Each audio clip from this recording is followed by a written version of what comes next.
And there was this very strange meeting that occurred. And I want to be clear that I didn't understand was what happened thereafter. A friend of mine who I am not going to name encouraged me to visit the Simon Wiesenthal Center. That's a human rights organization, human rights for Jews organization.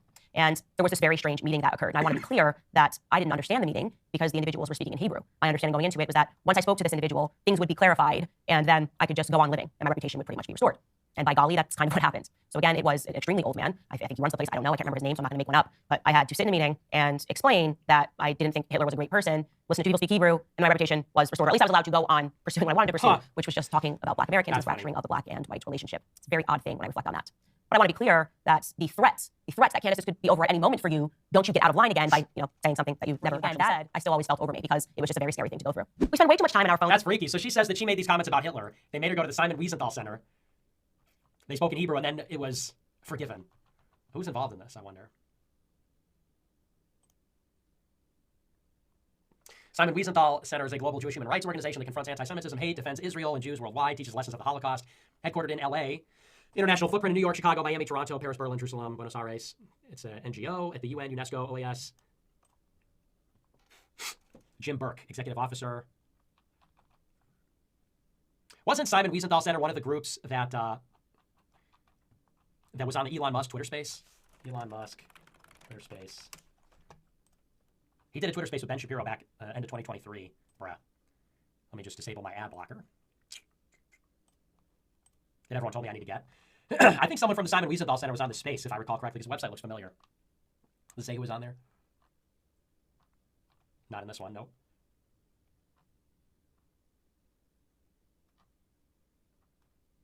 I'll just look up Elon Musk, Simon Wiesenthal. Oops. That's about Israel. Here we go. SWC condemns Musk for failure to tackle anti-Semitism. The Simon Wiesenthal Center issued the following statement. From the moment that Elon Musk acquired Twitter, the Simon Wiesenthal Center, a trailblazer in combating online hate and terrorism, asked to meet with him to detail our concerns about the leveraging of Twitter by anti-Semites and violent anti-Israel groups and individuals. Reiterates its calls for X to meet and begin the long overdue process of degrading, not upgrading the use of X by anti-Semites.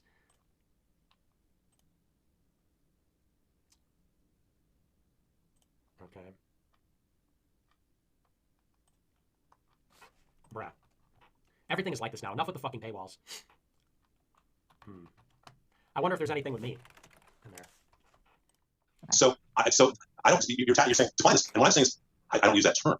I am asking you a very simple question, which you have avoided a yes or no. I haven't avoided a yes or no on anything. I've been answering you this entire time. I'm just saying that if the consequence for me, I cannot, like, what happened on October 7th to me was so horrific and was so evil. And partially the reason why I believe it was so horrific and so evil was there was no military target. You were just targeting civilians, and civilians are innocent, right? And so for you to then tell me, is it more or less evil when now innocent civilians, what is the number at, can you tell me what the number is at of Palestinian children? No, I can't do the stories. I know, but I'm asking you. I'm not asking Hamas, I'm asking you.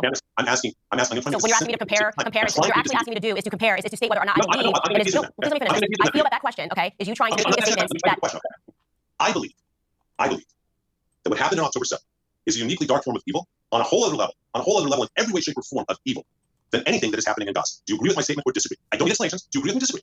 I have said 2,000 times, I feel like what you are asking me to do right now, I'm looking at the cost of life. This is how I analyze things. You can't agree. You're not going to agree with it. I'm uncomfortable with the amount of innocent life that is lost right now in Gaza. I am not. Let's move on. Because there's other stuff. Because there's another piece in that. Because part of it feels like you want me to weigh, like, is Jewish innocent life worth more than Palestinian innocent life? I'm not comfortable with that. You made that clear that you don't do the same. We'd be able to say what happened. I do innocent life is innocent life. Like, I'm not saying I just innocent life lost.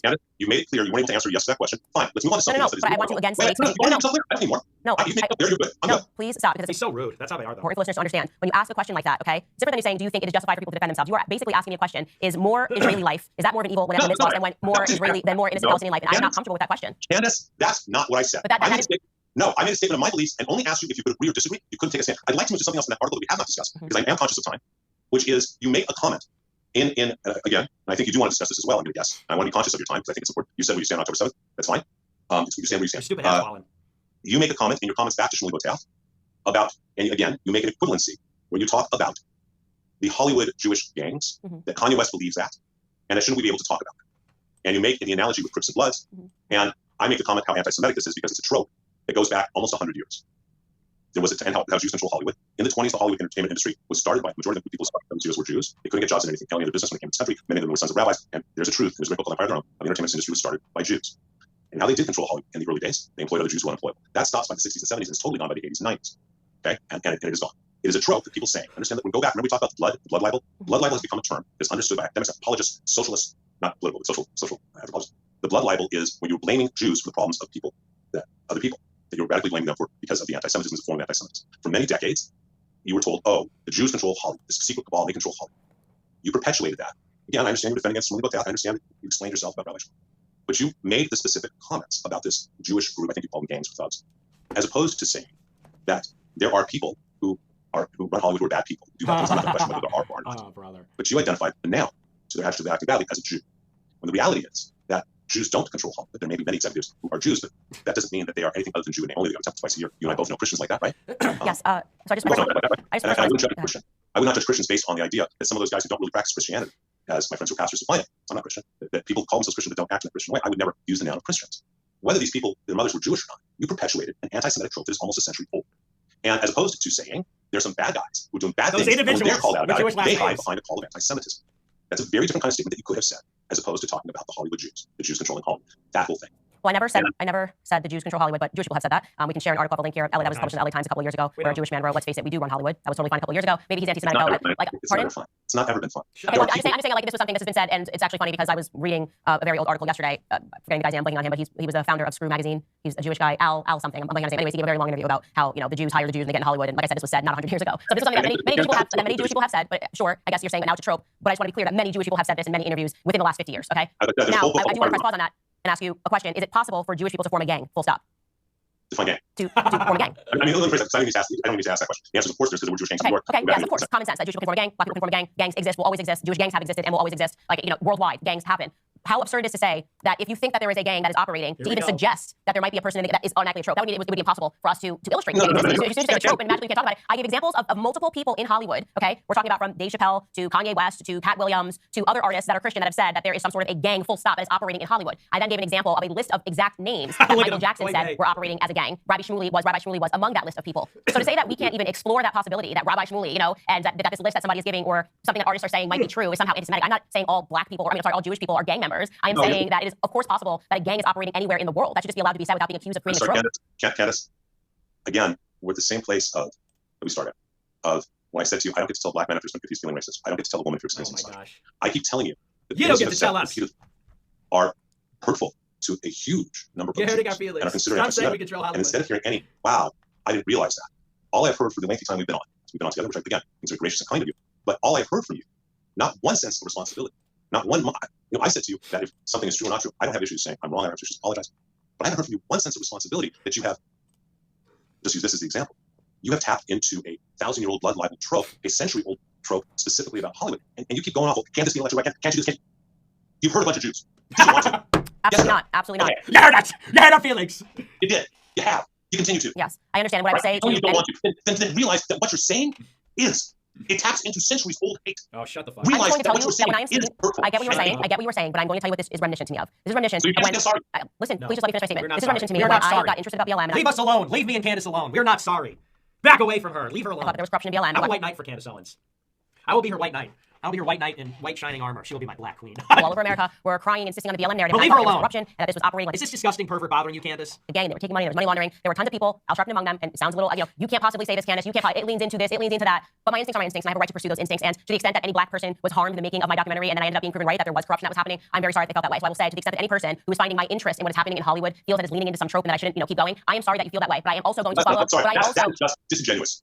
Okay, well, I'm telling you that I understand that people have feelings, but I would like to follow and pursue the facts. And the facts are that many people in Hollywood are saying that there is some sort of a gang that is operating. I am not blaming Jewish people. Okay, well, I'm not blaming Jewish people for that at all. So I just want to be very clear. That is an anti-Semitic trope that has led to all sorts of horrible things. What did it lead to in Hollywood? I'm telling you, as someone who knows this. And by the way, again, maybe I was writing about BLM because you and I were on the same page. Okay, and did you get also called racist and people calling you all sorts of names that maybe weren't true because you thought BLM was just actually corrupt? I actually took them on about the fact that all lives matter. My house was vandalized like 4 times. And that was considered racist at that time. So would you have been right to revoke that and apologize to black people because they said that was racist? Or? No one, but here's the thing. No one sat there and said, you're a racist about it. They said, you're racist. They said all sorts of things. I got death threats. And I said, my house was vandalized 4 times. Mm-hmm. Oh, really? Let me guess. They drew swastikas on your house? What you doing, Rabbi? They defaced my house with anti-Semitic symbols. These people are ridiculous. Who buys this anymore? Who is watching this on the Rabbi side? That's what I want to know. Who still finds any of this convincing? I called for strike of MLB on PJ Media, of Major League Baseball, the day that they decided to put BLM on Major League Baseball. And if someone said to me, you know what, you're playing into a stereotype that goes back centuries old of fill in the blank, I would have rewritten something. I would have said, I'm sorry. Okay. I am telling you with absolute authority that what you are saying about Hollywood is anti-Semitic. Boy, they. There's not this is what theologians, this is constant, and it's an expression of blood libel going back to 1144. You're saying, well, I don't mean to hurt someone. Okay. If I apologize to you, my apology would be, gee, I apologize. I'm sorry for what I did. I'm sorry. Now say Not, it. I'm sorry for how you feel. Well, no, I'm sorry, Rabbi. Now you say it. Say it. Say, I'm sorry, Rabbi. I genuinely am sorry if you interpreted my suspicion. I You're genuinely not am sorry if you that. interpreted that Hang my on to your suspicion hat, about a gang Rabbi. operating in Hollywood to be some sort of condemnation of all Jews. It's actually the exact opposite, which is why I But you're not- specifically named. I'm telling you that Are you willing to let me speak? That is the reason why I specifically named Rabbi Shmuley, who was listed by Michael Jackson, who has been listed multiple times, and who I believe operates like a gang member by his threats that he's been saying against me, that he's going to bankrupt me. I'm not going to pretend that I don't think that Rabbi Shmuley operates like a thug, and I'm going to withhold me stating that clearly because you're saying, well, that leads into a joke. Him being Jewish is amazing to me. Him acting like a thug and making threats against my life and livelihood is something that I did say Rabbi Shmuley. I did say Rabbi Shmuley. Wait, time out, because you just said something, okay? That is really beautiful if you walk that talk. You just said him being Jewish, him being a rabbi doesn't have anything to do with him being a thug. I said that on my episode 2 about the bugs in the crypts. Wait. I watch your episodes, Candace. Well, how can you write these articles and then say I'm sorry I didn't watch it? That's completely ridiculous. So you get to write articles and libel me, but then say I didn't watch the episode. Exactly. And he says it so condescendingly, so cocky. Remember, I don't watch the show. Oh, yeah, you just write articles trashing her. Leave her alone! Get your filthy paws off of her! A whole section on the episode. I watch the clips that you do, but you're That's ridiculous. Get your hands off of her. Beautiful, supple black skin. Leave her alone! I'll protect you. I'll protect you, Candace. The Groypers, we got your back. If they try to come around and mess with you, you just give us a call. And no rabbi will put their hands on Candace Owens. Not while I'm around. They're going to have to go through me first. He said you wrote an entire paragraph saying that I attacked him as a thug, a monster, all of this stuff, and you bring up the bloods in the crypts just from that episode, but failed to mention that I said they're using. I watched your blood crypts part. Wait, Candace. I watched your blood crypts part, and I read your comments on Twitter about calling them thug. Specifically in that episode of Bloods and Crips said that being Jewish is being used as has nothing to do with the fact that they're Jewish whatsoever. But you kept calling him a rabbi. And the simple reality is, if you really believe, okay, that Shmuley Boteach is doing something wrong, he's operating like a thug, which I hear you believe. If you believe that he is acting in whatever way, okay, calling him out on that, God bless you. But when you take it to the place of putting unholy rabbi, because that's your definition, when you take it to the place of him being, if he's a jerk to you, he's a jerk to you. It doesn't matter if he's a rabbi, a priest, Jewish, or whatever, right? So why bring up the rabbi and Jewish part? Well, first off, he goes by Rabbi Shmuley, so that's just his but why bring up if someone's being a jerk to you? It doesn't matter if they're white, black, purple, Jewish, Catholic, or anything else, they're being a jerk. Okay. So all we ever need to do is call them out for being a jerk. I didn't say Rabbi Shmuley is being a jerk to me because he's Jewish. I just called him Rabbi Shmuley because that's what he goes by. We are running out of time, so I do want to give you just a full minute here to wrap up and to express to people how you feel about this issue, because I think that's really important. Look, first of all, I appreciate that you want to have a dialogue in any form, but I'm extremely sad. I'm a little bit optimistic. Shut up. Optimistic that maybe you and I can have a dialogue after you watch October 7th. Shut up. Go watch it. Go watch it. I can do it with Scal, your producer. And put him in the right contact to arrange it for. And if you really watch it, I'm very interested in your reaction. I'm a little bit optimistic about that. I am severely disappointed that we have spent however long. I do appreciate the time. However long together, I think over an hour probably, right? And I do appreciate that. I'm extremely disappointed that I did not once hear, I'd like to give you a concept called Tshuva in Judaism. Tshuva means that when you've done something wrong, you recognize you did wrong, you apologize for doing, try and fix it, it's for a healthy society. And I'm extremely disappointed that not once in our conversation did I hear you take responsibility for what you said. You have taken responsibility. I'm sorry if that made you feel that way. I'm extremely disappointed that I try every day. Clearer definition of anti-Semitism than Lord Sachs, myself, Ben Shapiro, etc. Going back, scholars, academics, and others. I'm extremely disappointed that not once have I heard you say, wow, I messed up, Rabbi. I realize what you're saying. I understand what I did wrong. You know, I'm not going to phrase it that way again. Using Shmuley as an example, you could just say, you know what, you're right. I don't need to attack him as daughter being rabbis. They're just bad people to me. I don't need to make a comment about a Hollywood gang of Jews. They're just bad guys who run Hollywood that may have whatever relationships. They may have tapped into Asian tropes and their anti-Semitic tropes. You have repeatedly demonstrated hate for Judaism and Jews. I'm hoping that will change. But it takes a certain level of self-awareness to be willing to say, I did wrong. I'm sorry. I'm going to do it. I pray and hope that you will. I believe.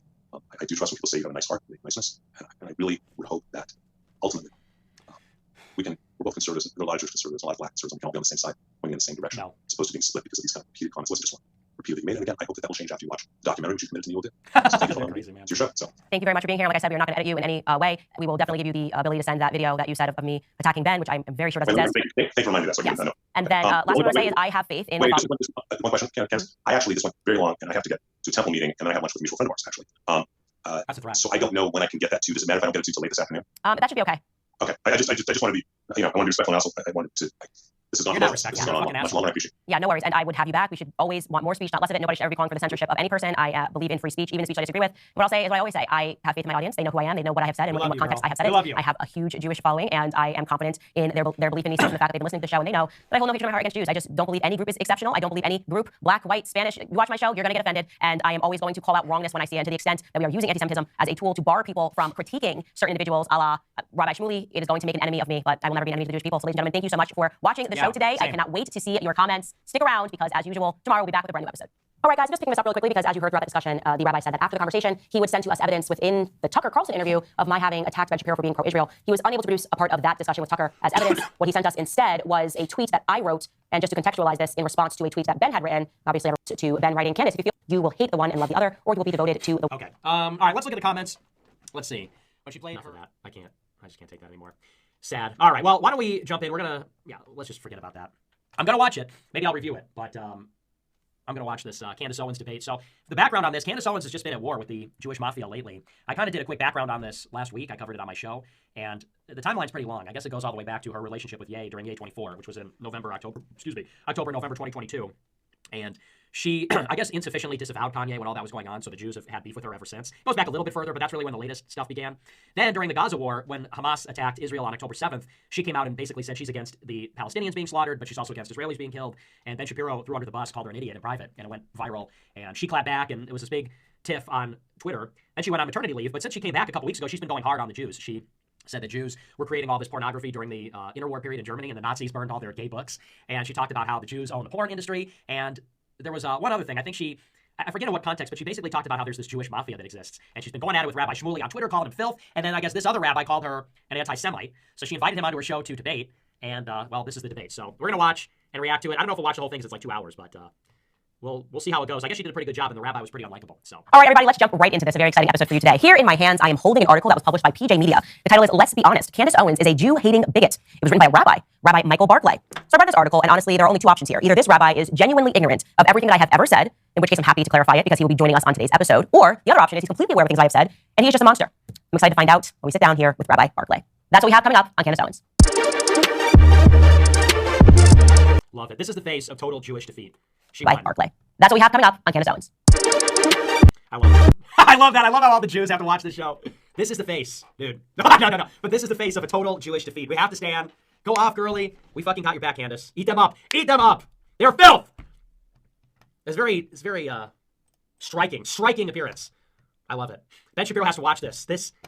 You see a face like mine looking down. Yeah. She's eating it. I love how the intro is so generic, but it's like she's going full 1488. She's going, well, no, she's really more going full 88. The intro is so just like chill, hey, it's just like a regular talk show, and every show she's just like, unholy rabbi, filth. Candace Owens, bitch. This is Candace Owens, bitch. All right, guys, we're going to jump right into this. As I stated at the top of the show, we have Rabbi Michael Barclay. He's, by the way, joining us really last second, so if the shot is not perfect, really appreciate him coming on such short notice. Rabbi Michael Barclay, welcome to the show. Thank you for having me, Candace. And Candace, I really want to tell you, I've written certain things, and it gives me great optimism. They were gracious and reached out yesterday and wanted to get together. Actually makes me very optimistic. Yeah, so I am the ultimate defender of free speech, and I believe that we need more speech, not less of it. When we see things, we believe them not to be true. Rather than censoring that individual, we should actually give that person a platform because people will walk away and be able to assess whether or not the statements they heard was true. And so just to give a little bit of background to people listening to this, you appeared on Charlie Kirk's show, and you referred to me as anti-Semitic. Is that correct? Okay. None of that, Candace. I've actually written a couple of articles, one in November and one last week, about anti-Semitism. Yeah. Correct. And referring to that article that you wrote last week, published on March 9th. Look at his stupid hat. His stupid hat and his stupid pin. The heading reads, "Let's be honest, Candace Owens is a Jew-hating bigot." So that's very punchy, very strong language, and I want to actually go through this article point by point so that you can defend your position and say why you wrote this. Candace, I think before that, and as I said, I'm very optimistic that you would have dialogue about something. I think before that, there are some real steps, which is, I called you, and I'm not alone in this, many Jews have called you an anti-Semite. Mm-hmm. I also talk to people who say you have a really sweet heart, just so you know. You and I have a number of mutual friends in the world. But I think it's important to first identify what anti-Semitism is. It is a different type of hate than any other type of hate in the world. And if you and I are speaking crossways because we have a different understanding and definition, that's not going to lead to any dialogue. That's not going to lead. I said to Scott, I'd love to walk out of here and say, you know what, I was wrong. I write an article. I apologize. I was wrong. But the first piece is to have a mutual understanding of what is anti-Semitism. I think that would help a tremendous amount. I actually totally agree with you on that. That is a perfect place to start. Could you provide for us a definition of anti-Semitism? Absolutely. I really appreciate that because I think that is the way. If we're not speaking the same language, where can we go? Mm-hmm. Right. So there's a man, blessed memory, named Lord Jonathan Sachs, who's chief rabbi of England. He had a great line. He really defined anti-Semitism. That anti-Semitism is Jews have no right to exist collectively as Jews with the same rights as other human beings. It's kind of weird statement. So let's just track back to understand the history of anti-Semitism. 2,000 years ago, Jews don't accept Jesus as Messiah. For people who do not have faith, as the early Christians, as some of them have faith, some of them accept Jesus, but they don't really in their heart. And you and I both know people like Rabi who accept it fully in their heart, and other people who are doing it without faith. And they're those who have less faith. I love how it's like, okay, what's the definition of anti-Semitism? Well, 2,000 years ago. Okay, really? We got to go back 2,000 The fact that a Jew exists, let alone thrives, is a threat to their faith, because how can the Jew not accept Jesus as God and still thrive? Unless he's associated with the devil. So you start having these myths that are created of the Jew being identified with the opposite of God. This really codifies in 1144 Norwich, England, what's called the blood libel. This is really important to understand, especially today in 2024. In 1144, a young boy is killed, and a local priest says that's because the Jews need to make their matzah with Christian blood. It's called the blood libel. It's blame the problems of other people on the Jew. It's just, that's so ridiculous, not only just on its face, but we're forbidden from even having meat that has any blood in it. This is a Torah law. You can't have, that's why, Both of those things are true, though. It is both true that Jews are associated with the devil and the opposite of God, and they do use Christian blood in their rituals. Those are both things that are necessarily true. If the only way to get to the Father is through Jesus, and the Jews rejected Jesus, then how could they be anything other than satanic? How would that work? How would they have access to the truth or goodness if they're disconnected with its author, which is God? And the relationship between man and God is mediated by Jesus. How would they have any access to it? They can't. They necessarily can't. And the blood libel, it's not a libel at all. It's just true. There's historical documentation for it. We can't have state trial. Okay? So this gets perpetuated in combination with a 4th century, what's called the Vulgate. I'm sorry, did you say 1140 this happened? 1144 in Norwich Kingdom. Okay. This is after in the 4th century, you have something called the Vulgate. The Vulgate is the official translation of the Bible. In Hebrew, there's no vowels. And the person who translates the Vulgate knows what he's doing is translating law. He puts down, when Moses comes down from Mount Sinai, he has horns. Okay, Karen. When actually the word was Karan, meaning that light shone from his head. So now by 1144, you have the anti-Semitic myth of Jews have horns and they drink blood. And I know people who've been asked when they went into the army in other places, can I see your horns? So this still exists today in 2024 throughout America. Not only just in little rural areas. It exists today, these myths. That Vulgate Bible is the official Catholic Bible all the way through the 1970s.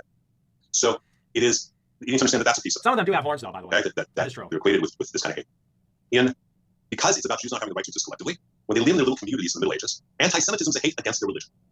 By the time you get to the 18th and 20th centuries, when so many Jews have assimilated, they are in culture, they are in arts, they're in science, it's no longer against them for their religion, it's against them for their race. Because anti-Semitism is the oldest hate in the world, and the hate that mutates. In 1948, because remember, it's Lord Sachs. Oh, I just want to pause it. You said it's a hate that mutates. Correct.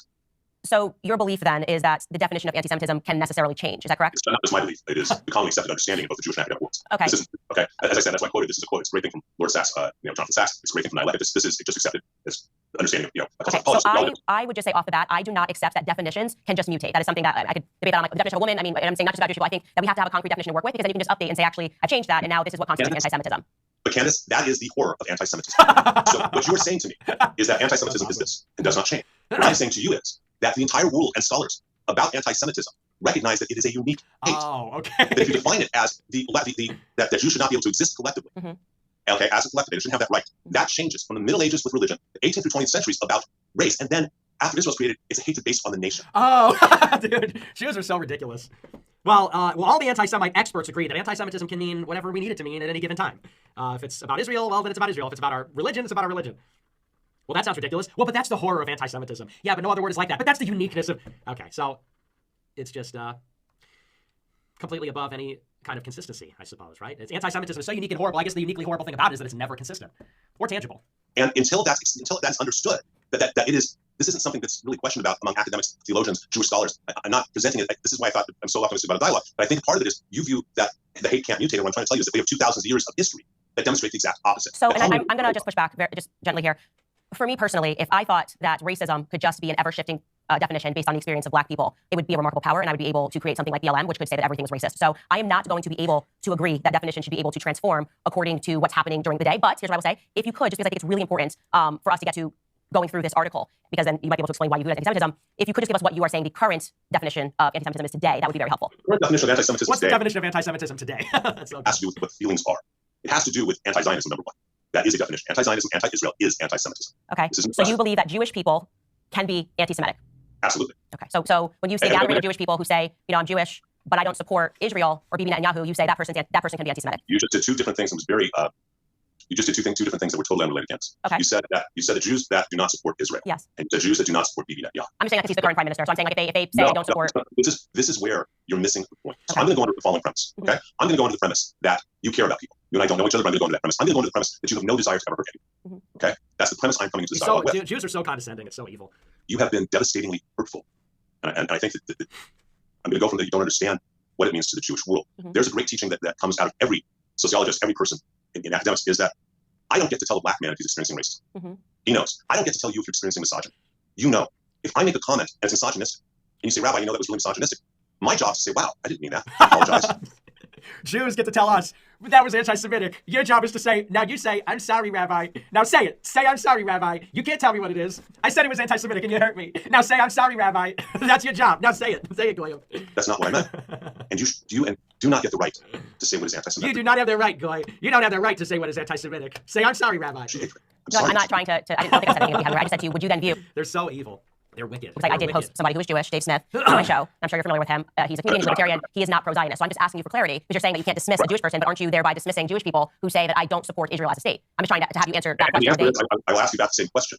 Are there Blacks who do not support Blacks? Are there pick the cause or the minority who do not support or not, or actually even better? You and I both sit on the conservative side. We share that, right? And we face the same way when it comes to that. And we both, I think, are disappointed in those who are Republicans in name, correct? Yes. Okay. Does that mean they're not Republicans? Well, I wouldn't describe a race as a political ideology, like a political party. That's very different. So to say that you can't be a race, like you're not black if you don't support this, is different than like so you're basically saying that a Jewish person can't be anti-Semitic. So that would be like saying a black person can in fact be racist towards, or they're not black. Look, I'm not going to comment on black community. I will say there are plenty of self-hating Jews. Okay, so you do. That's all I'm trying to get you to say is that Jewish people who don't support Israel, you are saying they are anti-Semitic. I just want to understand that. I'm saying it very clearly they are self-hating Jews. Let's use that term very specifically. And you need to understand why they are self-hating Jews. And you need to understand, as numerous people have talked about, I've written about, Rager's talked about, Gorga's talked about, Levin's talked about, a number of people have talked about, Shapiro's talked about, and as I've written about, is that people want to assimilate. For 2,000 years, Jews have been persecuted, and so they want to assimilate. And so many have converted from Judaism not to another religion, but to leftist politics. That becomes their religion. And they lose their identity. That is reality. So you need to understand, right? I shouldn't say you need to, that's not fair, and I apologize. I would hope that you understand a history and an understanding that we define what anti-Semitism is. And what happened on October 7th, and I wrote an article about you in November. I don't know if you read it or not. I was told you had it. I did not. Okay. I wish you had. And I really wish you had, because we might be in a very different place. You want to talk to Carlson? After all, this is November. This guy is such a load, dude. And okay, go ahead. I'm going to say I want to talk about that. You put that in this article, which was published just last week. So I wrote a very specific article, and you can find it right now. The self-hating Jew thing is funny because what he's really saying is that Jews that do not affirm their Jewish identity are evil. And that is what Jews believe. He said, no, we're not going to call Jews that don't support Israel anti-Semites. We're going to call Jews that don't support Israel self-hating Jews. Why? Because they want to assimilate into the West by adopting left-wing politics. And that, if you pay attention, that's something that they're very against. They ostracize any Jew that wants to truly assimilate. But if you notice earlier, he said that when Jews assimilated into the West, that's when anti-Semitism became racial. But now he's saying that if you seek to assimilate, you're a self-hating Jew. You're a Jew that's an enemy of the Jews if you want to assimilate. So they don't want to be like us. They don't want to join us. They don't want to be American. They don't want to join the universal brotherhood of mankind under a left-wing ideology. They want to remain Jews. And those that don't get ostracized, chastised. They say, well, they're not real Jews or they're self-hating Jews. So it's an important note. And he even said it himself. Well, let's call them self-hating Jews. It was an impersonal invitation to you and for you. That despite everything else I had read or seen or heard, that my belief and my hope is that your comment of wanting to have an academic discussion about October 7th came from a place of not really realizing what October 7th was. October 7th is unique in recorded human history as the ugliest day of humanity. What was These people are ridiculous. The Holocaust was a unique genocide. Anti-Semitism is a unique form of hatred. October 7th was a unique day. Okay, really, dude? Done on October 7th. Taking a young woman, taking her phone to videotape her being raped on the corpse of her dead boyfriend, and then shot on it and sending that video to her parents. Beheading a man with a garden hose, kicking a woman until her body parts fall, is unique in terms of the intention to attack civilians. And so in November, after you made the comment on Tucker Carlson about wanting an academic discussion about how, those kind of comments that you made in the onway that you demonstrate, I wrote an article saying that I would arrange for you, there's a film, 47-minute film by the IDF. It's basically it's all the footage done by the Hamas terrorists of what they were doing so proudly, what they wanted to do. And my belief was, I don't think that you quite realize that, and I would arrange for private screening for you and your friends. And I would arrange that, and then have the discussion about how you feel about October 7th. Okay, so I just really would like to get to your article. So we're going to hit you with atrocity propaganda and re-education, and then when you see what they did to us, then you're equipped to have this conversation. I think it's important. You and your friends. You and your friends. All expense paid trip to watch a 47-minute snuff film. Your pain about October 7th. AI. That's not an opinion. I didn't say opinion. I said I want to acknowledge your pain about October 7th. Dude, they're so acknowledge your pain about October 7th. That's not an opinion. I didn't say opinion. I said I want to acknowledge your pain about I October 7th. apologize. They're so. Ugh. Now you guys are starting to see. I feel like my entire life, everybody's looked at me as like, not my entire life, but the last 7 years, my entire adult life. When I talk about Jews, people look at me like I'm crazy. When I talk about how these people are, people look at me like, what's your hang up? What's with the obsession? But I feel like after everything that's been happening lately, everybody can get a little taste of what I've seen for years, what I've realized a long time ago in its totality. The way he goes, that's not an opinion. These people are just like, they're... About October 7th. That's not an opinion. I didn't say opinion. I said I want to acknowledge That's not an opinion. I didn't say they're so unlikable. opinion. I said I want to acknowledge your pain about October 7th. I didn't say that. I said I want to acknowledge your pain about... These guys like Shmuley, this guy, Jonathan Greenblatt, Ben Shapiro, Dennis Prager, Mark Levin, they're all so unlikable. They're so arrogant. They obviously don't give a fuck about any of us. They only care about each other. So insincere, rude. Ugh. About October 7th, and I want to get to that because you're mischaracterizing what I said on Tucker Carlson, but I do have a clip and we're going to be able to watch it. I definitely did not say I wanted to have an academic debate about October 7th. That's not my thing. So Candace, I'm going to ask you a question right now. I'm inviting you to forget about the article, because I have no issue and would love to write an article saying I was wrong, Candace Owens does not feel that way. I would love that. So I'm inviting you right now. I will set up a screen for you. Will you come? If you set up a screen for me after we go through this, I want to also be able to estimate your character by going through some of the things that you wrote. You did write some things that I believe... I'm asking you yes or no question. No, and I just said to you, I'm going to give you an answer to that. But I want to first go through your article because I want to be able to estimate. Wait, I'm asking a question. I would take the entire article. I'm not saying I'm not going to answer your question. I'm just saying that I would like to go through this, see how you feel. You said you had an invitation. I'm asking you. I have to be there. I'll set it up for you. Okay, sure. If you want to set it up for me to have a screening of that here without you there, that's fine. What I'm saying is that I would not, based on what you wrote about me, I wouldn't... So horrible. Disgusting. I'm just glad the world is finally starting to see. God bless Candace Owens, because she has so much more patience than I do.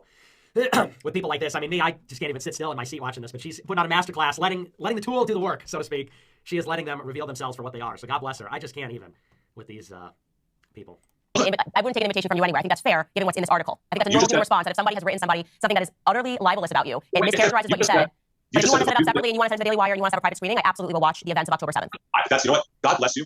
And had I never heard you say that, I wouldn't have written an article. Well, I think you still would have, because you made a lot of points in here. No, I wouldn't have. No, I wouldn't have, because I believe in the idea that it's about what we act and learn. And we have a concept called should introduce. No, actually, honestly, had you said there at any point what you just now said to me that you would watch a screening, I need to be there, that you would watch a screening. If I set it up, I would not have written an article. Okay. Well, I just want to go through these points though, because you yes, I hear that, and thank you for saying that. But a lot of what you wrote in this article is a lot of what I'm assuming you have a friendly relationship with Rabbi Shmuley has been saying about me. So it's really important to go through these points, because when you write something like is a Jew-hating bigot, that's very strong language, and we need to go through these points. So we'll go through all of them. Sure. Yes, thank you. Okay, let's just begin here. So you basically make the argument that I'm drunk on fame, and that is the reason why I have let out the truth about who I am, which makes me a Jew hater. First thing you say is that this is a woman who is such an anti-Semite and so ignorant of history that in 2018 she publicly said that Hitler was okay. Do you actually believe that I publicly said that Hitler was okay?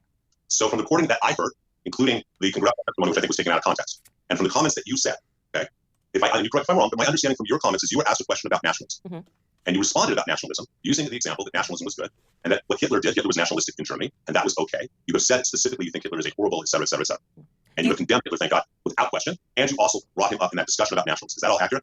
So when you just write, she publicly said Hitler was okay, that is dishonest, because what I actually was saying was answering a question, as you brought up, where we were not even talking about Jews, not talking about the Holocaust. A woman was asking about whether or not it's okay for people today to say that they're nationalists when it's often associated as a dirty word. And what I was saying was that it's wrongly associated with Hitler. I don't believe that Hitler was a nationalist, because obviously Hitler invaded Poland. He obviously had ambitions outside of... So we have a clip, so we're going to play it. So again, the question that's being asked of me is whether or not nationalism is an okay word to embrace. Let's play the clip so we can hear me and what I actually said. Absolutely. Yeah, I agree. I actually don't have any problems at all with the word nationalism. I think that it gets the definition gets poisoned by elitists that actually want globalism. Globalism is what I don't want. So when you think about, whenever we say nationalism, the first thing people think about, at least in America, is Hitler. You know, he was a national socialist. But if Hitler just wanted to make Germany great and have things run well, okay, fine. The problem is that he had dreams outside of Germany. He wanted to globalize. He wanted everybody to be German, everybody to be speaking German, everybody to look a different way. That's not, to me, that's not nationalism. So again, we're trying there to define nationalism. Does your statement, she publicly said that Hitler was okay, is that an honest statement? Yeah. So let's talk about this for a moment. Is that okay? Yeah. You were asked a question about nationalism. You responded with an example of Adolf Hitler. Yes, I said because Americans associate, the reason I think it's a dirty word is because of Adolf Hitler. You responded, and you subsequently, and I've seen you subsequently, and I think you even said it in the congressional hearing, you obviously condemned him for who he was. But you brought Hitler's name into a discussion. Correct. Okay? And you justified that this is how America feels or how people feel. And that's your take on it. It's not necessarily accurate. In fact, it probably isn't from an actual sociological standpoint. But that's your opinion. Fine. But Candace, you put in the same sentence what he did if the Justice State in Germany was okay. But more importantly, and here's a piece of the anti-Semitism, why bring one of the most evil men of history into the discussion? You could just as easily have given any negative examples of nationalism. You chose to bring Hitler up, not them. I did, and I have no. If I could go backwards in the context of trying to understand why Americans think that nationalism is a bad word, it was appropriate for me to bring off Adolf Hitler. It is totally appropriate in any capacity when you are talking about history and historical sentiments to bring up any relevant character that has created those sentiments. So I just want to yes or no. After watching that, I want to make sure we don't run out of time here. After watching that in context, do you think it is fair that you wrote, she publicly said that Hitler was okay? Hitler was okay. Yes, by bringing me into the conversation, yes, I do. Wow. These people, this is why, by the way, we have to do the I love Hitler thing. You know, people are always like, well, is it necessary to talk about Hitler and praise Hitler and blah, blah, blah? Under these circumstances, just the act itself, by its own, it justifies itself. Because this is the reaction. So ridiculous. But that's why you can't even give them an inch on that. Because if you find yourself in a scenario where a Jew is lecturing you about your use of Hitler, whether you said he's good, bad, ugly, whatever, and you have to plead with them, but I don't think Hitler's okay, but I didn't say Hitler was okay, you've already lost. Why should we be constrained in that way? As Americans, as white Christian Americans, why should we feel constrained? And now, he says that we can't even utter the name Hitler or discuss Hitler. Now, if they want to go in and say, oh, so-and-so's Hitler, and this one's Hitler, and that was an anti-Semite, they can be as flippant as they want to be, and they can use it as liberally as possible. Well, but you mentioned Hitler, so you support Hitler, so you support genocide. That's the level of slander. Because to say that somebody likes Hitler is like saying, oh, you're a Nazi and you support, like, murdering people. So an allusion to Hitler, in any context, in any way, is the same thing as saying, I'm a murderer. I support mass murderers. And this Jew thinks that's okay. Let's move on here. Again, this discussion we're having between us, but I want the public to be able to, deduce what's... I wonder what the comments say. When she played her Hitler quote and he still stood by what he wrote, I lost respect for this guy. True. People are getting it. We'll read all the comments afterward. Fair and what's not fair. You then wrote this statement. A mere month after the horrors of babies being beheaded, women being raped, and the slews of horrors from Hamas, Owens went on Tucker Carlson's show to speak about how it really wasn't that bad, and why should she even care? After all, she seems to think that Hitler was okay, so what's the problem? Is that true that I went on Tucker Carlson's show and said that October 7th really wasn't that bad?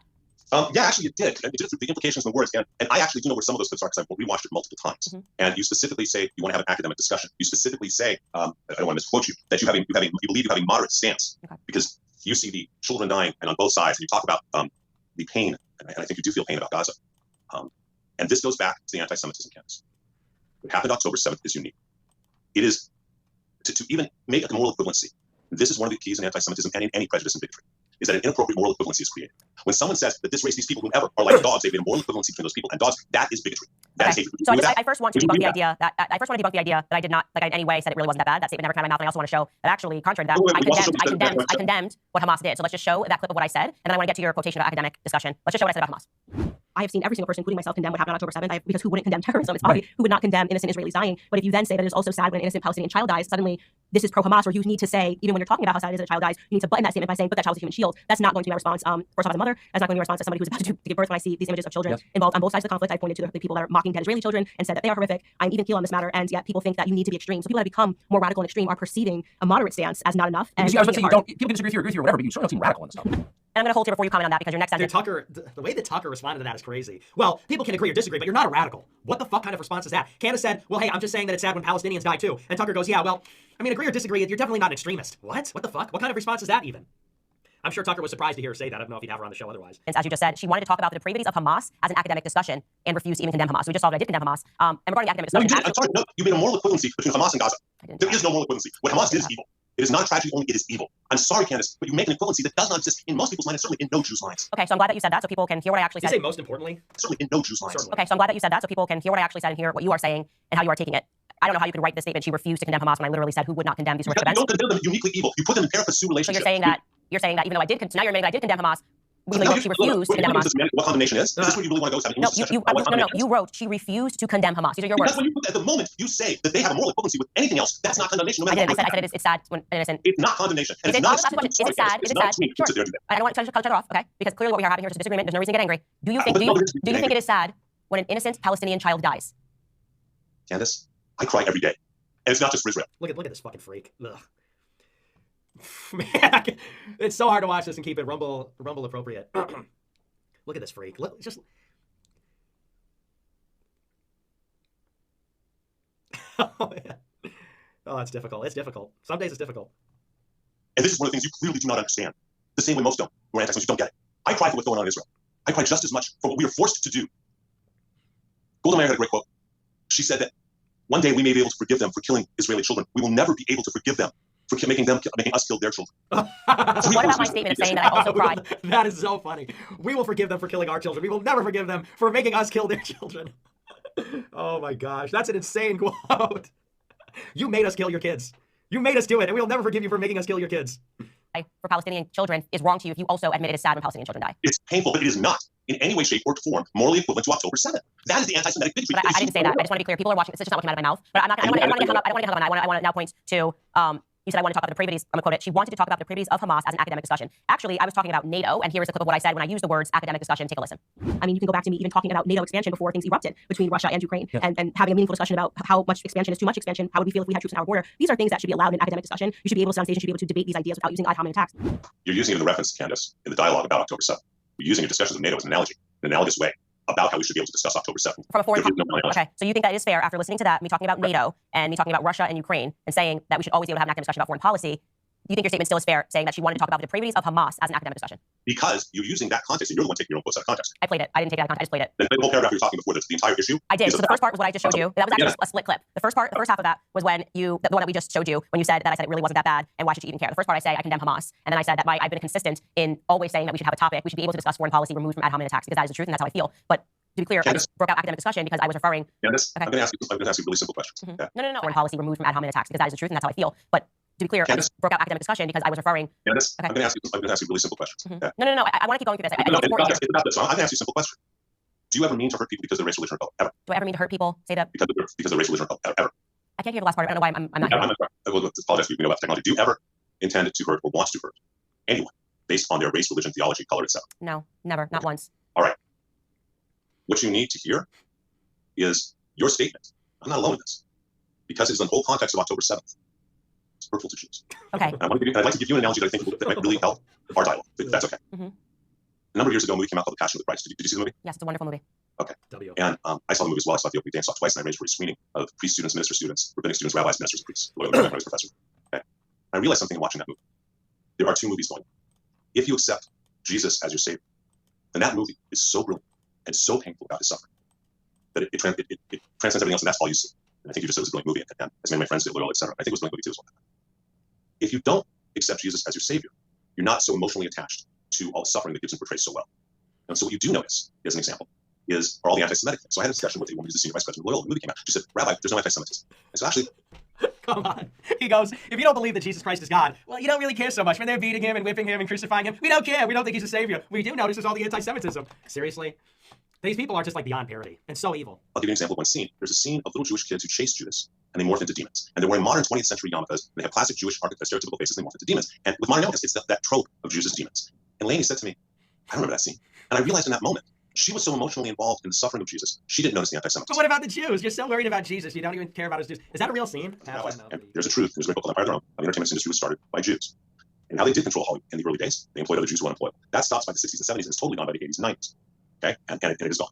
It is a trope that people say. Understand that when we go back, remember we talked about the blood libel? Blood libel has become a term that's understood by academics, apologists, socialists, not political, but social anthropologists. The blood libel is when you're blaming Jews for the problems of people, other people, that you're radically blaming them for because of the anti-Semitism, the form of anti-Semitism. For many decades, you were told, oh, the Jews control Hollywood, this secret cabal, they control Hollywood. You perpetuated that. Again, I understand you're defending against somebody, I understand you explained yourself about Rabbi Shmuel. But you made the specific comments about this Jewish group, I think you call them gangs or thugs, as opposed to saying that there are people who run Hollywood who are bad people. Do that. It's not a question whether there are or not. Oh, brother. But you identified them now, so they're actually acting badly as a Jew. When the reality is that Jews don't control Hollywood. There may be many executives who are Jews, but that doesn't mean that they are anything other than Jew, and they only go twice a year. You and I both know Christians like that, right? Yes. So I just I wouldn't judge a Christian. I would not judge Christians based on the idea that some of those guys who don't really practice Christianity, as my friends who are pastors define it, I'm not Christian, that people call themselves Christian but don't act in a Christian way. I would never use the noun of Christians. Whether these people, their mothers were Jewish or not, you perpetuated an anti-Semitic trope that is almost a century old. And as opposed to saying there's some bad guys who are doing bad things, and when they're called out about it, they hide behind a call of anti-Semitism. That's a very different kind of statement that you could have said, as opposed to talking about the Hollywood Jews, the Jews controlling Hollywood, that whole thing. Well, I never said the Jews control Hollywood, but Jewish people have said that. We can share an article, a link here. LA, that was published in the LA Times a couple of years ago, where a Jewish man wrote, "Let's face it, we do run Hollywood." That was totally fine a couple of years ago. Maybe he's anti-Semitic.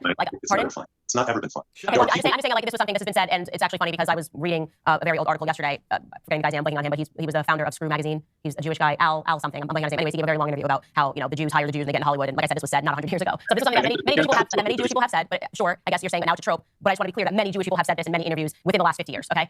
Now I do want to press pause on that and ask you a question. Is it possible for Jewish people to form a gang? Full stop. Define gang. To form a gang. I don't need to ask that question. The answer is, of course, there's because we're Jewish gangs in New York. Okay, yes, of course. Common sense that Jewish people can form a gang, black people can form a gang. Gangs exist, will always exist. Jewish gangs have existed and will always exist. Like, worldwide, gangs happen. How absurd it is to say that if you think that there is a gang that is operating, to even suggest that there might be a person that is automatically a trope, that would mean it would be impossible for us to illustrate. If you say a trope and magically we can't talk about it, I give examples of multiple people in Hollywood. Okay, we're talking about from Dave Chappelle to Kanye West to Cat Williams to other artists that are Christian that have said that there is some sort of a gang, full stop, that is operating in Hollywood. I then gave an example of a list of exact names that Michael Jackson said were operating as a gang. Rabbi Shmuley was among that list of people. So to say that we can't even explore that possibility that Rabbi Shmuley, and that this list that somebody is giving or something that artists are saying might be true is somehow anti-Semitic. I'm not saying all black people, all Jewish people are gang members. I am saying that it is, of course, possible that a gang is operating anywhere in the world. That should just be allowed to be said without being accused of creating a trope. Candace, again, we're at the same place that we started. Of when I said to you, I don't get to tell black men if he's feeling racist. I don't get to tell a woman if you're experiencing misogyny. I keep telling you that you don't get to tell us are hurtful to a huge number of Jews and are considered anti-Semitic. And instead of hearing any, wow, I didn't realize that. All I've heard for the lengthy time we've been on together, which I, again, consider gracious and kind of you, but all I've heard from you, not one sense of responsibility, not one. I said to you that if something is true or not true, I don't have issues saying I'm wrong. I have issues apologize, but I haven't heard from you one sense of responsibility that you have. Just use this as the example. You have tapped into a 1,000-year-old blood libel trope, a century-old trope specifically about Hollywood, and you keep going off. Can't this be intellectual? Can't you do this? You've heard a bunch of Jews. Did you want to? Absolutely not. Absolutely not. Okay. You heard it. You heard our feelings. You did. You have. You continue to. Yes, I understand. What I would say. You don't want to. Then realize that what you're saying is it taps into centuries-old hate. Oh, shut the fuck up. Realize I'm going to tell you that when I'm speaking, I get what you're saying. But I'm going to tell you what this is reminiscent to me of. This is reminiscent. So you can't say sorry. Listen, please just let me finish my statement. This is reminiscent to me We're when not I sorry. got interested about BLM. Leave us alone. Leave me and Candace alone. We're not sorry. Back away from her. Leave her alone. I thought there was corruption in BLM. I'm a white knight for Candace Owens. I will be her white knight. I'll be her white knight in white shining armor. She'll be my black queen. All over America, we're crying, insisting on the BLM narrative. Well, leave her alone. Corruption, and that this was operating like. Is this disgusting pervert bothering you, Candace? Again, they were taking money. There was money laundering. There were tons of people. Al Sharpton among them, and it sounds a little. You can't possibly say this, Candace. You can't. It leans into this. It leans into that. But my instincts are my instincts, and I have a right to pursue those instincts. And to the extent that any black person was harmed in the making of my documentary, and then I ended up being proven right that there was corruption that was happening, I'm very sorry that they felt that way. So I will say, to the extent that any person who is finding my interest in what is happening in Hollywood feels that it's leaning into some trope and that I shouldn't, keep going, I am sorry that you feel that way. But I am also going to follow up. Sorry, that's just disingenuous. That's Okay, not well, apology. I'm telling you that I understand that people have feelings, but I would like to follow and pursue the facts. And the facts are that many people in Hollywood are saying that there is some sort of a gang that is operating. I am not blaming Jewish people.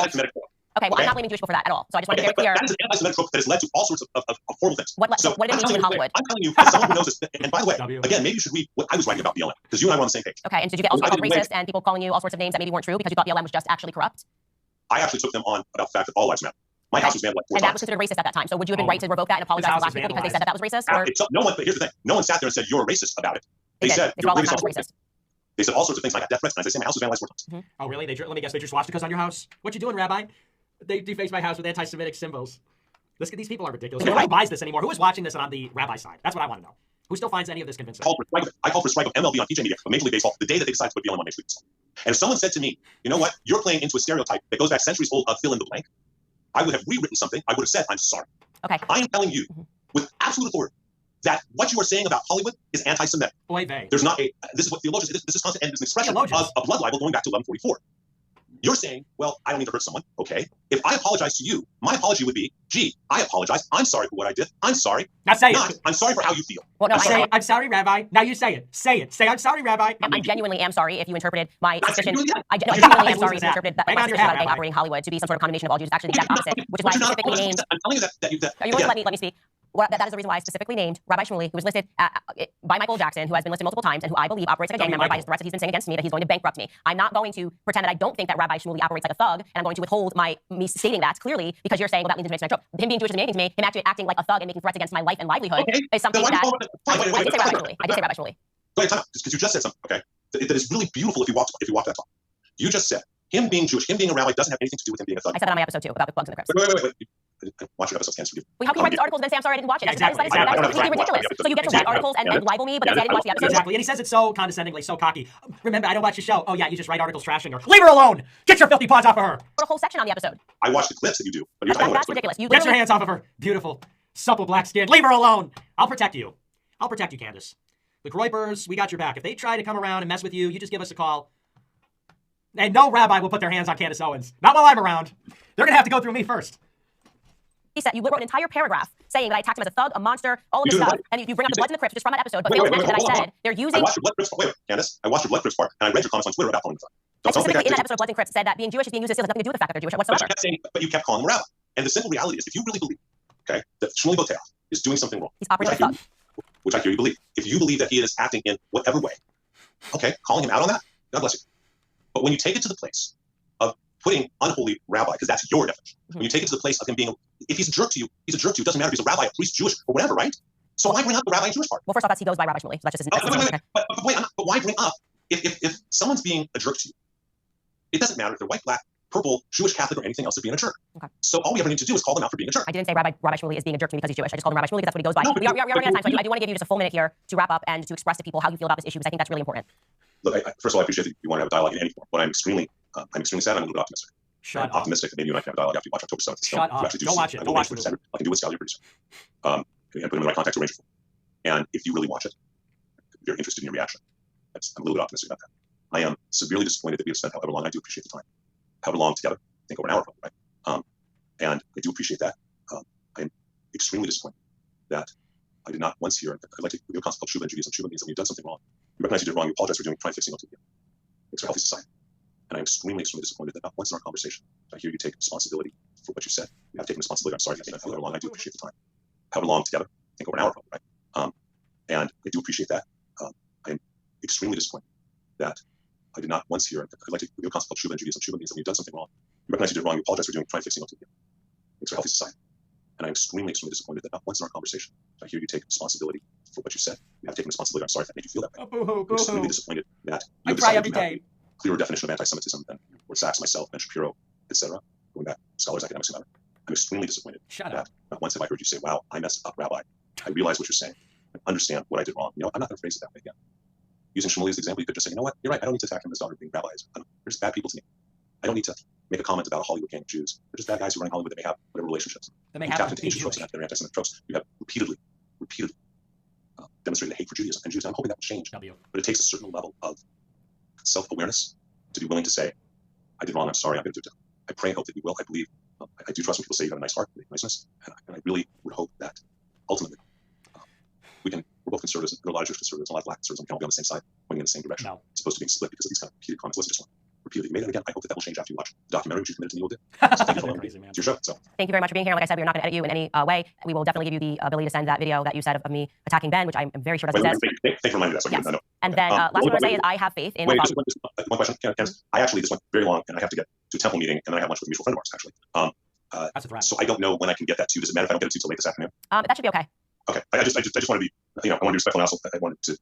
This is You're not not long. This respectful. is You're a not fucking much asshole. longer. I appreciate it. Yeah, no worries. And I would have you back. We should always want more speech, not less of it. Nobody should ever be calling for the censorship of any person. I believe in free speech, even in speech I disagree with. What I'll say is what I always say. I have faith in my audience. They know who I am. They know what I have said and We in love what you, context girl. I have said We it. love you. I have a huge Jewish following, and I am confident in their belief in me, and the fact that they've been listening to the show and they know that I hold no hatred in my heart against Jews. I just don't believe any group is exceptional. I don't believe any group, black, white, Spanish. You watch my show, you're going to get offended, and I am always going to call out wrongness when I see it. And to the extent that we are using anti-Semitism as a tool to bar people from critiquing certain individuals, a la Rabbi Shmuley, it is going to make an enemy of me. But I will never be an enemy to the Jewish people. So, ladies and gentlemen, thank you so much for watching the show today. Same. I cannot wait to see your comments. Stick around because, as usual, tomorrow we'll be back with a brand new episode. All right, guys, I'm just picking this up really quickly because, as you heard throughout the discussion, the rabbi said that after the conversation, he would send to us evidence within the Tucker Carlson interview of my having attacked Ben Shapiro for being pro-Israel. He was unable to produce a part of that discussion with Tucker as evidence. What he sent us instead was a tweet that I wrote, and just to contextualize this, in response to a tweet that Ben had written. Obviously, I wrote to Ben writing, Candace, if you feel you will hate the one and love the other, or you will be devoted to the... Okay. All right, let's look at the comments. Let's see. When she played her Hitler... No non-Jew can ever fully understand the relationship between the Jewish people and the land of Israel. In the same way that no Jew can understand how a bunch of old bishops, old cardinals, go into a building, white smoke comes out, and suddenly one of them is infallible. It's a quote from Royal Vatican, bless them, one of the founders of interfaith dialogue in the 1670s. What I'm trying to explain to you is our tie to Israel. That when you make an anti-Zionist, not just you, when anyone makes a comment, an anti-Zionist comment, that is anti-Semitism. But when you say anti-Zionist, When you say anti-Zionist, you don't mean criticizing Israel's government. Just no, to you be can clear. criticize government. Okay, so I'm just not... But criticizing, okay, but let's go, can we follow that path for a moment? Because I think this might get us somewhere. And as I said from the beginning, I'm optimistic I'd like to get somewhere. To criticize Israel's government is one thing. You want to do that, great. Especially you want to criticize America's involvement in its relationship with Israel, you're an American citizen, in support of that. But understanding, have you ever read the Covenant of 1988 for Hamas? No, I have not read the Covenant of 1988 for Hamas. So let me tell you about Hamas. In their charter, which you can find easily online, the Covenant of 1988, they claim that they are a subsidiary for the region of the Muslim Brotherhood, which I'm sure you know a lot about. And they call for the obliteration of all Jews. They say in Article 7 that the Muslim Day of Judgment will not come until every Jew is killed and those few who still live hide between, this is a quote, between the rocks behind the rocks and the trees call out, O Abdullah, O Muslim. There's a Jew hiding behind you, I'll kill him. The definition of a Palestine, which there is no historical Palestine. The definition of a Palestine from the river to the sea, from the Jordan River to the Mediterranean Sea. That's kind of cack. The trees are going to be tattling. The trees will say, Allah, there is a Jew hiding behind me. Oh, that's terrible. It's just horrible. I cry every day. Meshuggah, I cry every day over the charter for Hamas, where it says the trees will tell God that the Jews are hiding behind them. I cry every day. Israel. It is, as Lord Saxon said, it is that they don't have a right to live collectively in a nation. And so, it's one thing to say I don't agree with what the government's doing. It's an entire other thing to create a moral equivalency, which you keep doing inappropriately. A moral equivalency between anything Israel does and what happened October 7th. There is no equivalency. Israel's not going out and try to go into Arab homes and to take and torture a child in front of the parents and then kill the child and kill the parents. That's literally what they do. They're literally murderers. Israel is most ethical. Aren't even I think we might be having a fundamental disagreement on what moral equivalency is, and I tend to agree with Dave Smith that actually what moral equivalency is saying that irrespective of anything, we are going to judge these people the same. That would be morally equivalent, right? But we don't need to go into that because I didn't do any of that, and I just totally disagree with how you characterize my discussion with Tucker Carlson at all. Because like I said, I clearly said I didn't know what Hamas did, and then I said that it's sad when a Palestinian child dies, and then you agree that it's sad when a Palestinian child dies. So I don't understand why these two statements seem to you to be trying to morally equate anything. I'm just making two statements. 11 minutes and 20 seconds into your video, you make the comment about being, I believe that's the time space. You make the comment to a moderate stance, and everything else is extremist. And what I'm trying to explain to you is that and I hope once you see the idea film, we can have another dialogue. Well, no, I'm just saying that I do think that when anything horrific happens, it turns a lot of people into extremists overnight, and they become very extreme in their language.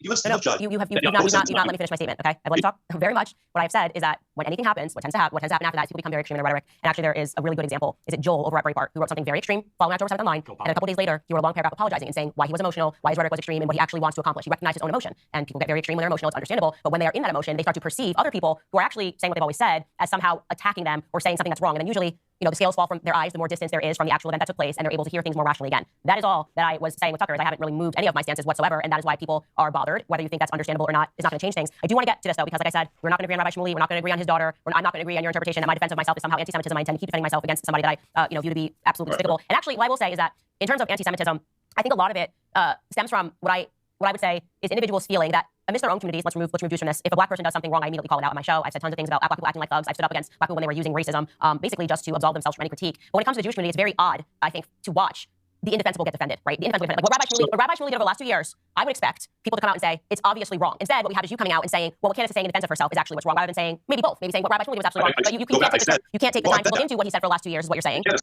You wrote this article in defense of him. Candace, this is not about Shmuley, and it was not in defense of him. And I said to you earlier in this talk, if he was saying inappropriate things, he should be reprimanded for that. That's not what you said here in your article, though. This is about you and your pattern of behavior and your pattern of words. And I have no issue, and maybe you should do a little bit more reading of what I've written. You wrote, like any father, Shmuley defends his children when attacked. Wait, I have taken on the unethical behavior of Jewish leaders and Jewish organizations publicly to the detriment of my own life. I've taken on Jonathan Greenblatt for 5 years of what he's done to the ADL. I got the receipts to prove it. You can read the articles. Okay, I've exposed him for what he's done that was not right. So when you make a comment, like when someone does something wrong in the Jewish community doesn't say anything. How much you want to bet? How much you want to bet that, like all Jews, he spoke out against Greenblatt because Greenblatt is supporting left-wing groups that undermine Israel? How much you want to bet when he says, well, I've been writing about Greenblatt for all... They hate Greenblatt because Greenblatt is a left-wing partisan at the ADL and has backed American left-wing groups that are critical of Israel, like Ilhan Omar, for example, or certain BLM leaders. How much you want to bet? Whoops. Oops. Accidentally. I don't know where we were. But let me pull this up. Let's see if we can find some. 100% correct on that, by the way. You see that comparison and how you are presenting people, despite the fact that factually speaking, Rabbi Shmuley and his daughter were the ones attacking me for 2 years straight. I didn't even know who they were. When you speak about me like that and make it seem like I'm sorry, let me use your words here, lack of knowledge or lack of wisdom, how do you think the public perceives that when I'm the one that's being I'm not concerned about how the public perceives it. What I'm concerned about is if you believe, and I cannot judge this because I'm not aware of yours, I don't follow you. Okay, just my life is too busy. I got a congregation and teenagers and all sorts of things. If you believe that Shmuley Boteach and his daughter are doing things that are attacking you on a personal level, not attacking your persona, not attacking what you do. I'm not calling you as anti-Semite. It's attacking you for how you act, not attacking you as a human being. Please understand there's a difference of who we are and how we are. She dropped out of college. Attacking you. If he is attacking you on any personal way, that doesn't mean it's okay for you to attack him. You know better than that. Wow. They're so evil. She goes, yeah, he's been attacking me for 2 years. Yeah, but you can't attack him back. You know better than that. You know better than that, you dumb goy. You don't know anything about our religion. If he was attacking you, then, well, that's something. But you can't attack him back.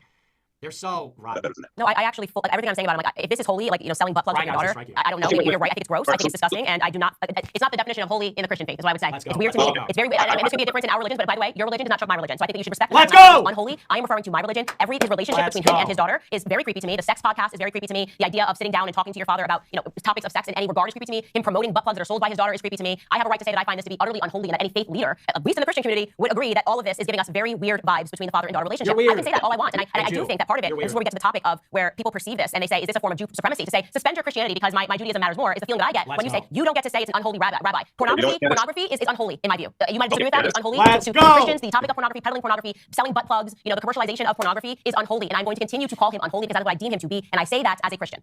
Okay, so Candace, if you made the comment, right, and you said that this man, rabbi or not rabbi, because it doesn't matter if he's a rabbi or not, when you're telling me your understanding of your theology is, okay? Your understanding of your Christian theology, I don't know what denomination or sector part of it, is that what he's doing is unholy. Then for you to say that, from my Christian perspective, what this man is doing is unholy, I absolutely respect. For you to say, my position as a mother, as a woman, I find what is going on here is creepy, I don't find that anti-Semitic in the slightest either of those comments. I really don't. But so please hear that, because if you'd said this guy is creepy, okay, that's not anti-Semitic. That's your opinion on the relationship of what he's doing. If you said what this business that he and his daughter, if he and his daughter just his daughter, I don't know if they're combining business, I have no idea. But that this business is, from my Christian perspective, is very unholy. That's not anti-Semitic. It's not. I mean, here, if you'd said that, I wouldn't be talking about it. But you have to say, as a Christian, because I am a Christian and it's unholy. Okay, no, you determined, you who are not a theologian, who does not know Jewish theology at all, and I'm pretty sure doesn't know what Gemara or Mishnah are or how they're used, or the dialogues about marital intimacy. You decided he's unholy. Yeah. Now, if you said, from my Christian perspective, he's an unholy man, or he's doing unholy things, God bless you, and I'm fine with it. But you didn't. You said it's an unholy rabbi and his had daughter. Mm-hmm. And again, what I was really hoping to hear, which I haven't heard from you once in this very long talk, is the realization of saying, Rabbi, I hadn't thought about that. You're right. I understand how that would be considered anti-Semitic, and that was my intention. I had a problem. Now say, you're right, Rabbi. Now say it. You know what? You're right, Rabbi. That was anti-Semitic. I'm a stupid goy, and I didn't think of that. But this man, I have a problem.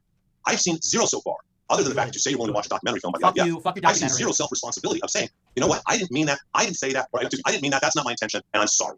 Well, I just want to. I haven't heard that from you once. What I made clear to you. That's really disappointing. Well, I don't want you to be disappointed, and as I always say to people, I'm serious. Look at this ugly face. Look at this disgusting ugly face. I don't want you to be disappointed. I understand that human beings literally have a lot of feelings, right? Everybody has. You can say I watched this and I felt about it. For me, the reality of what I've actually said and the way that it is being interpreted, I don't think is fair. Like that's why I wanted to go through the clips of what you said, for what you wrote, what I said, versus what I actually. What she's doing is so wonderful. She's beautiful. She's smart. She's sharp. She's put together. Patient. God bless her. A hero. She's a true hero. She's really putting a lot on the line here. She's putting a lot at stake and a lot on the line and risking a lot to do this. So God bless her. You said, when I did condemn Hamas, you're saying I didn't condemn Hamas. You're saying I attacked Ben Shapiro. You don't have the clip available. I feel that actually what's happening here is you want me to apologize for things that I never said on the basis of how you felt. And that's not fair. I have a suggestion. Okay, I have a suggestion. Okay. You and I both live the conservative, right? I mean, I am, and I know you are. And I would hope that we're all facing the same direct way. I'd like to ask you some specific questions about the things in that article. And you just tell me. Okay? Yeah. And so if I misinterpreted something, I misread something, I misheard something, or you feel I misunderstood something, communication happens, especially when we're doing writing. Miscommunication happens. So I'm going to ask you simple questions that would define anti-Semitism with the vast majority of rabbis, Jews, and theologians. Mm-hmm. Do you believe October 7th was uniquely evil and on a whole other level than anything going on, especially anything going on in Gaza or anything else right now? From the moral, ethical, your point of view as a Christian, I am asking you point blank, do you feel that October 7th, what happened, is uniquely at a whole other level and depth of evil? Yes or no? I believe that what happened on October 7th is evil. We've Do seen you believe it is a whole other level than anything else, especially what's going on in Gaza? No. I think that there have been things that have happened historically, like the Holocaust, like what the Bolsheviks did to Christians. W. I'm not answering. trying to answer your question. I guess I'd like you to explain to me, in your own context, Holocaust versus what happened on October 7th. Why is October 7th uniquely evil compared to the Holocaust? Maybe you can educate. In October 7th, there was, you don't know this about the Holocaust. In October 7th, the Holocaust was a machine that was made and cost Germany the war. So you say October 7th? October 7th was a specific intention. Remember that in the Holocaust, the first attacks are war attacks. It is all about a war effort and world domination. October 7th is about to torture and do such horrific things to civilians, to the weakly innocent people. So I'm asking you a very simple question. I'm honestly, you did ask it, I'm ready to answer it. I think it was evil. And, if you feel it's uniquely, we bombed a million Iraqi civilians, you're talking about just like if you're weighing at civilian costs. And again, I think how you said about when you read you watch the Passion of the Christ and you have, your eyes when you watch and I have my Christian eyes.